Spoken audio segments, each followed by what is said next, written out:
Ever. Have you ever heard a sound in the middle of the night that made your skin crawl? A sound that didn't belong? Well, settle in, because this story is about a sound that should never be heard. Deep in a remote countryside, surrounded by a dense, isolated forest, there was a small village called Prae Chak Cherk. Life there was peaceful, almost idyllic, but the villagers lived by one unbreakable rule. After 10 o'clock at night, no one, and I mean no one, was allowed to go outside. This rule wasn't just for show. It came from an ancient tale, a warning passed down for generations. They whispered that deep in the western forest lived a strange, unnatural being. Something taller than the highest palm trees. Prae, with a body so thin and skeletal it looked like a collection of dried branches. Its footsteps were said to make almost no sound, but what truly terrified people was its voice. It never spoke in any known language. Instead, it emitted the chilling, piercing sound of sirens. Sometimes it was the wail of a police car, sometimes an ambulance. Other times, it was just the static crackle of a dead radio station echoing through the silent night. The villagers called it Siren Head. The stories about it were as twisted as its supposed form. Some said it mimicked human voices, luring people into the woods with desperate cries for help.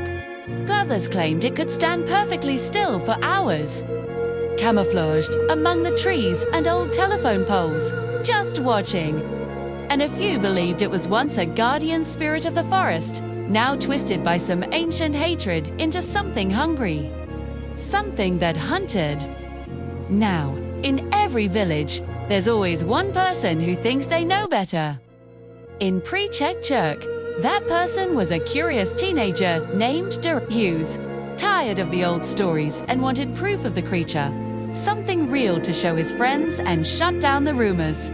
So one night, he decided to break the village rule.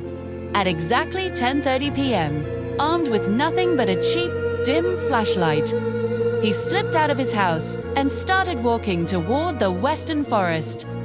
First, the only sounds were the crickets and the rustling of leaves in the gentle breeze. The night was utterly silent. Too silent. Then, it started wee-wee-wee-wee-wee. A loud, blaring siren shattered the quiet, echoing from somewhere deep in the trees.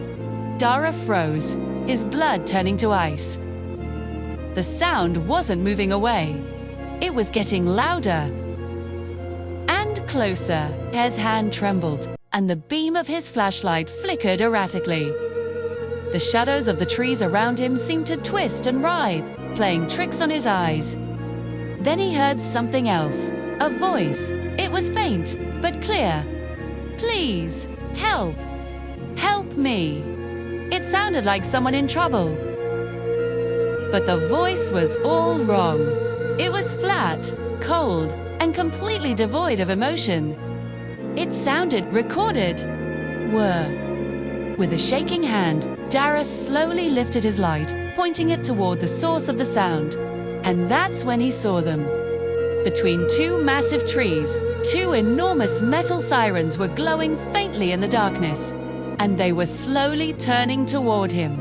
A massive skeletal shadow detached itself from the tree line. Its body was impossibly long and thin, twisted like dead wood. Siren Head tilted as if it was studying him, observing its new prey. Then screwed, a deafening burst of radio static exploded from its speakers, so loud it felt like his eardrums would burst. That was all it took. Dara didn't scream. He just ran. He sprinted back toward the village, his heart pounding in his chest, the horrifying siren screams chasing him, and clawing through the forest right behind him. He didn't dare look back. Just as he was about to reach the safety of his house, everything went completely silent again. The sudden absence of sound was almost as terrifying as the noise itself. He stumbled through his front door, gasping for air, collapsing into the arms of his terrified parents. And then, outside, the siren echoed one last time. Flew. This time it was low, slow, and drawn out. It sounded less like a chase and more like a final, chilling warning. Do not return. From that night on, Dara never broke the rule again. He never questioned the stories. The villagers still say that Siren Head watches over the forest. Its metallic horns scanning the tree line, just waiting for anyone brave or foolish enough to walk outside after 10 p.m. Thanks for listening to this terrifying tale. If you enjoyed it, make sure to hit that like button and subscribe for more stories from the shadows. Stay safe out there.